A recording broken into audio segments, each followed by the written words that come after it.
All right, folks, what is going on? This is episode 682 of the First and Frame Rate Show. I am VF Baller. Over here we talk about Georgia Southern and Atlanta Falcons football.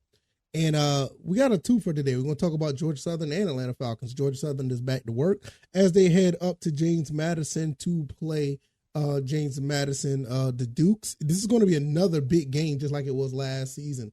Last season, Georgia Southern played James Madison as they were ranked top 25 in the country. We ended up beating them in Paulson. This time they are undefeated. We only have one loss to Wisconsin.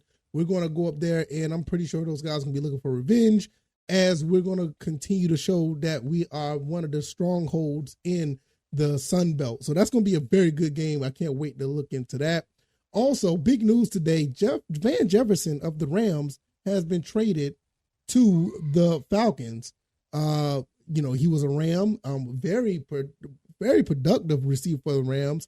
But since the Rams got a couple other guys in there that are producing, and his role was limited, we end up trading for him for we swapped picks. We they sent the 2025 6th-round pick, which is that's 2 years away, to the Rams, and we got a 7th-round pick for 2025 as well. So basically, like, we traded for a couple of sophomores in college. We traded a couple of sophomores in college, and also you receive Van Jefferson. This is going to be a really good. I think this is a really good pickup. We're going to talk about this. So if this is your first time here, welcome. I could be found on YouTube and Rumble. I'm also on Anchor, Spotify, Apple, and Google Podcasts. So hopefully you guys will check out the podcast avenue. You can be your own program manager and listen to the show at your leisure. Also, if you're on YouTube and Rumble, hit that thumbs up button, hit the like button, let people know. It will let people know that what we're doing over here, and the video will go up into the algorithm and bring more eyes onto the show. I could be found on X at VF Baller, and the website is firstandframerates.com, firstandframerates.com. All right, let's just get into this. Van Jefferson, why did we trade for him? I have no idea. I think we have pretty good receivers already, and we don't need that much help in that department. But I will say, Van Jefferson could be a really good slot guy, possibly, shift into the number 2 slot. Let's say if Mac Hollins don't necessarily work out for next year, I think Van Jefferson will be an excellent receiver to actually extend if we don't extend Mac Hollins. So that's something to keep in mind as well. But I think right now, Van Jefferson in the slot, if we do 3 wide receiver sets, I think this would be a really good look for Desmond Ridder. This is another receiver that can actually get some separation. He's a pretty good speed receiver. Help Desmond Ridder as far as getting some length down the field, like as far big passes or blowing the top off the defense. Now, we've seen this in some cases. We already seen that some long passes to Kyle Pitts, Drake London, and even Mac Hollins. But I think this is a surefire bet if you want to throw this guy in the slot and beat a nickel DB. And I think this is what you would want. So in that sense, I see where it's working. I don't think we necessarily needed him, but we only gave up a 6th-round pick for 2025, and we're getting a 7th-round pick in return. In some cases, you could think this is highway robbery because of the fact that we only gave up a 7th-round pick for 2 years from now, and and we got a player. So it looked like easily we won this trade. The Rams probably didn't think about getting anything from this. Van Jefferson was basically not used in the Rams lineup because you got Puka Nacua. He was basically, stepping up and doing big things for the team. Big numbers so far for that rookie. So it kind of put Van Jefferson the odd man out. So what does this mean for the Falcons? The Falcons gets another weapon. I know a lot of people were saying that the Falcons need pass rush. I get it. I believe it. I know they do. But I don't think it may not be too big of a market for pass rushers. I mean, anybody who's getting at the quarterback and doing a pretty good job, for the most part, they're not necessarily, up for sale. They're not up for a trade. So I don't know. For the most part, I think the Falcons are doing okay as far as getting to the quarterback. They're just not getting the sacks. Because if you've seen the last few weeks, we have been getting at the quarterback. We just haven't been getting the quarterback to the ground. So it's okay. Basically, what we gave up for him, we didn't lose anything. If anything, we gained something. We sent off a 6th-round pick. We're getting a 7th-round pick in return, and we getting a pretty good player that could be dynamic. And like I said, you could possibly extend this player if you're able to catch lightning in a bottle, or you pick up what he did back in 2021. Speaking of in 2021, I think that's when he had his biggest year. I want to think. I think to Super Bowl run. He played every game.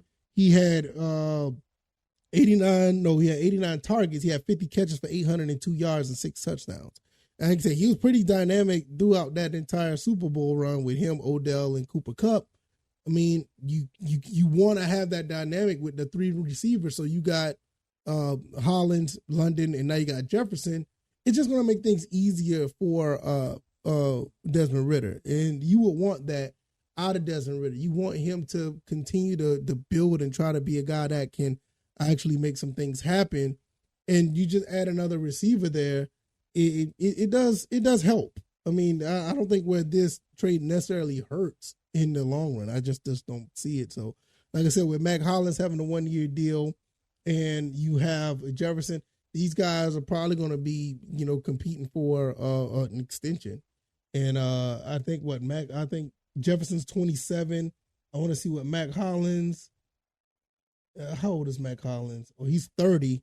So, I mean, if Mac Hollins actually play well throughout the season, I can see him getting probably another 2-year deal. You can see the same thing with Van Jefferson, probably getting a 2 or 3-year deal. We have a lot of cap space. So it's a possibility that you can at least keep these guys intact, because our receiving corp is actually pretty cheap on the dollar right now. You got Drake London on his rookie deal. You got Kyle Pitts in his rookie deal. You can extend these guys for a couple more seasons until you decide to pay Drake or Kyle, or pay both.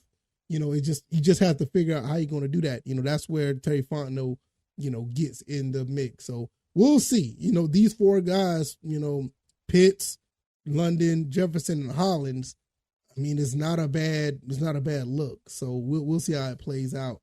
So we'll just leave it there, and I think he'll probably be playing against the Commanders. So we'll see whatever wrinkle he brings to the table. We'll see how it works. Georgia Southern, let's talk about them real quick before we get out of here. Georgia Southern is going up against James Madison. This is going to be a really good game. I highly recommend, if you like football. I think this is probably the game that you may want to watch, because the Sun Belt is not, the Sun Belt never has bad moments when it comes to football. They always have pretty good football on the TV when you're ever watching them. Georgia Southern is 1-0 in the conference. James Madison is 2-0. James Madison is 5-0 overall, and Georgia Southern is 4-1. This is going to be a really good game. If you watch the game from last year, Kyle Van Treese and company, basically, I think they threw for like 578 yards on. They threw for like 578 yards on the James Madison Dukes. I think that's what they call them, the Dukes. And it was a pretty good game. I don't know if we'll be able to replicate that again, but this is going to be a good one. Going up to James Madison, they have a beautiful stadium up there. I've seen it on.